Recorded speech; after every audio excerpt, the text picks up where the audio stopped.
Bully students attacked new teacher. Her shocking response changed everything. An inspiring story by Heartfelt Tales. The silence in room 237 was deafening as 17-year-old Marcus Williams writhed on the classroom floor, clutching his twisted arm while staring up at the woman he thought would be just another easy target. Miss Elena Rodriguez stood over him, her long black hair still disheveled from where he'd yanked it moments before, but her dark eyes blazed with a fire that made every student in Westfield High's most notorious classroom suddenly understand they had gravely underestimated their new teacher. If you're enjoying this story of unexpected strength and transformation, please hit that like button and subscribe to Heartfelt Tales for more inspiring stories that touch the soul.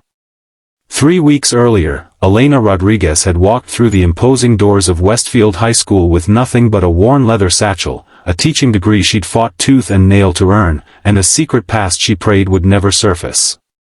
At 28, she was older than most first-year teachers, her journey to education having taken detours through dark alleys most people couldn't imagine. The principal, Mrs. Henderson, had been desperate enough to hire anyone willing to take on room 237, the classroom where 5 previous teachers had quit within the first month of the school year. "They're not bad kids," Mrs. Henderson had insisted, though her nervous fidgeting suggested otherwise. "They just need someone who understands them, someone who won't give up on them." Elena had simply nodded, knowing that understanding troubled youth wasn't theoretical for her, it was personal. She'd been one of them once, angry at the world, lashing out at anyone who tried to help. The difference was, she'd also learned to fight back in ways these kids couldn't imagine. Room 237 housed what the school euphemistically called challenging students, teenagers who'd been labeled as problems, troublemakers, and lost causes. Marcus Williams was their unofficial leader, a hulking 17-year-old who'd been held back twice and used intimidation like a weapon. His followers, Jake Morrison and Tony Chen, were smaller in stature but equally committed to maintaining their reputation as untouchable. Elena's first day had been a masterclass in controlled chaos. The boys had tested every boundary, arriving late, talking over her, playing music from hidden speakers, and treating her attempts at teaching like entertainment. But Elena had something most teachers didn't: patience forged in hell and the hard-won knowledge that beneath every bully's bravado lay a wounded child crying for help. She'd grown up in East Los Angeles, where survival meant learning to read people faster than textbooks and where showing weakness could be fatal. Her own teenage years had been a blur of foster homes, street corners, and the kind of violence that left invisible scars on the soul. It was only when she'd met Maria Santos, a social worker who refused to give up on her, that Elena discovered education could be a lifeline rather than a prison sentence. But Maria had taught her more than just the value of books and learning. Maria's husband, Carlos, was a former Marine who'd seen Elena's potential and her pain. He'd taught her martial arts, not for aggression, but for protection and self-discipline. "Your mind is your greatest weapon," he'd told her countless times, "but sometimes you need to protect it with your hands." Years of training in Brazilian Jiu-Jitsu and Krav Maga had given Elena more than just physical skills. They'd taught her control, patience, and how to read an opponent's intentions before they even knew them themselves. She'd used these skills to protect herself on the streets, then later to build the confidence she needed to pursue her education degree. For 2 weeks, Elena endured daily humiliations in room 237. The boys would knock her papers to the floor, hide her supplies, and subject her to a constant stream of disrespectful comments just loud enough for her to hear but quiet enough to maintain plausible deniability. Other teachers began taking bets on how long she'd last, with most giving her another week at most. But Elena was playing a longer game. She watched, learned, and waited. She discovered that Marcus's aggression peaked on days when he came to school with fresh bruises barely concealed by his oversized hoodies. She noticed that Jake's defiance intensified after visits from his probation officer, and that Tony's cruel humor was often a deflection from his own literacy struggles. The breaking point came on a gray Tuesday morning in October. Elena had been explaining the themes in To Kill a Mockingbird when Marcus suddenly stood up, his face twisted with rage. "Why should we care about some stupid book?" he shouted. "You don't know anything about real life, lady." You probably grew up in some fancy suburb with your perfect little family. Elena paused, feeling the familiar tightness in her chest that came with painful memories. Instead of backing down, she made a decision that would change everything. "You're right, Marcus," she said quietly. "I don't know about perfect families. My mother was 15 when she had me, and she chose drugs over diapers. I spent my childhood bouncing between foster homes where some families saw me as a paycheck and others saw me as free labor. By the time I was your age, I'd been arrested twice, suspended from 3 schools, and had convinced myself that everyone who tried to help me was either stupid or had an angle." The classroom fell silent. Even Marcus seemed taken aback by her honesty. "The difference between us," Elena continued, "isn't where we came from. It's that someone believed in me when I couldn't believe in myself, and I learned that anger is just fear wearing a mask." For a moment, something flickered in Marcus's eyes, surprise, recognition, maybe even respect. But it quickly hardened back into familiar hostility. "Save the sob story," he sneered. "You're still just another teacher who thinks she can fix us with books and feelings." The tension in the room was palpable, but Elena had opened a door. Over the next few days, she noticed subtle changes. Tony asked a genuine question about a reading assignment. Jake helped pick up papers when she dropped them. Even Marcus seemed to listen during lessons, though he maintained his defiant posture. But change rarely comes without resistance, and some people interpret kindness as weakness. The incident that would become legend at Westfield High happened on a Thursday afternoon when autumn rain drummed against the windows. Elena was helping Tony with a writing assignment when she felt a sharp tug on her hair.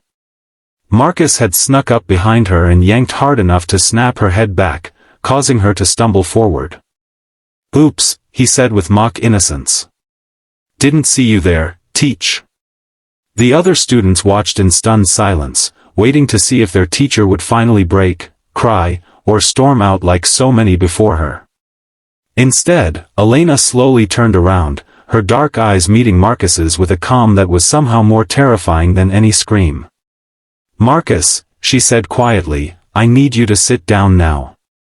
"Or what?" he challenged, stepping closer. "What are you going to do about it?" Elena had spent years learning to control her responses, to choose her battles carefully.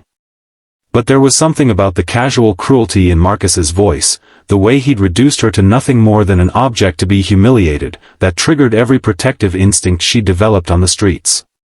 "I'm going to give you one more chance to make the right choice," she said, her voice still calm but carrying an undertone that made several students unconsciously lean back in their seats. Marcus laughed and reached for her hair again. This time, Elena was ready. The movement was so fast that most students missed it entirely. One moment Marcus was grabbing for her hair, and the next he was on the ground, his arm twisted at an angle that made everyone in the room understand that their quiet, patient teacher possessed skills they'd never imagined. Elena held the position just long enough to make her point, then immediately released him and stepped back, her training taking over as she ensured he wasn't seriously injured.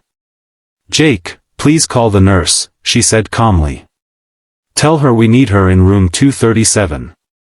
As Marcus struggled to his feet, cradling his twisted but unbroken arm, Elena addressed the entire class. "I want you all to understand something," she said. "What just happened wasn't about showing off or proving I'm tough. It was about boundaries. Every person in this room deserves to feel safe and respected, including me. Marcus chose to cross a line, and actions have consequences." The nurse arrived within minutes, followed shortly by Principal Henderson and the school resource officer. As Marcus was led away to have his arm examined, Elena found herself facing a classroom full of students who were seeing her with completely new eyes. "Are you going to get fired?" Tony asked quietly. "I don't know," Elena admitted. "That depends on a lot of things." The investigation that followed was thorough but fair.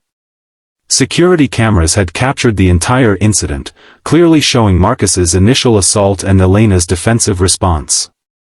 Several students, including Jake and Tony, came forward to describe the weeks of harassment Elena had endured. Even Marcus, facing potential assault charges, eventually admitted that he'd been testing her, trying to make her quit like all the others. Elena was suspended pending investigation, but the community response surprised everyone. Parents who'd heard about the incident began calling the school, not to complain, but to express support for a teacher who'd finally stood up to the bullying that had plagued room 237 for years. Former students reached out on social media, sharing stories of how Elena's honesty about her own struggles had inspired them to open up about their problems. When Elena returned to work a week later, she found room 237 transformed. The desks were arranged in a proper circle, her supplies were neatly organized, and someone had written, "Welcome back Miss R," on the whiteboard. Marcus was there too, his arm in a sling, but his demeanor completely changed. He stood as she entered, his usual swagger replaced by something that looked almost like respect. "Miss Rodriguez," he said formally, "I owe you an apology. What I did was wrong, and I'm sorry." Elena nodded, seeing past his words to the vulnerability he was finally allowing himself to show. "Thank you, Marcus. That takes courage." The months that followed weren't perfect, but they were different. Elena's willingness to share her own story had created a space where these forgotten students could finally be honest about their struggles. Marcus revealed the abuse he suffered at home, leading to intervention that probably saved his life. Jake opened up about his learning disabilities, and Tony discovered a talent for creative writing that gave him a new sense of purpose. Elena's unorthodox methods, combining academic rigor with emotional honesty and the clear message that she wouldn't be intimidated, gradually transformed room 237 from the school's dumping ground into one of its most successful programs. The story of the teacher who snapped a bully's arm became somewhat of a legend, but those who knew the truth understood it was never about the physical confrontation. It was about a woman who'd survived her own darkness and refused to let her students surrender to theirs. Marcus graduated that spring, the first in his family to earn a high school diploma. At the ceremony, he found Elena in the crowd. "Thank you," he said simply, "for not giving up on me." "Thank you," she replied, "for giving me the chance to prove that second chances can change everything." Elena Rodriguez continued teaching at Westfield High for many more years, becoming known not as the teacher who could fight, but as the one who would fight for her students no matter what. She proved that sometimes the most powerful weapon against hate isn't more hate, it's understanding, boundaries, and the unwavering belief that every person has the capacity to change. Her story became a reminder that strength isn't about the ability to hurt others, but about the courage to protect what matters and the wisdom to know the difference. In a world that often writes off troubled youth as lost causes, Elena Rodriguez showed that with patience, honesty, and yes, sometimes firm boundaries, even the most hardened hearts can learn to hope again. This incredible story of transformation and second chances shows us that real strength comes from within, and that every person deserves someone who believes in their potential for change. If this story moved you, please show your support by hitting that like button, sharing it with someone who needs to hear this message, and subscribing to Heartfelt Tales for more inspiring stories that remind us of the power of compassion and courage. Don't forget to ring that notification bell so you never miss our latest uploads, and let us know in the comments below about a teacher or mentor who made a difference in your life. Your engagement helps us share these important stories with even more people who need hope and inspiration. Thank you for being part of our Heartfelt Tales family, ***.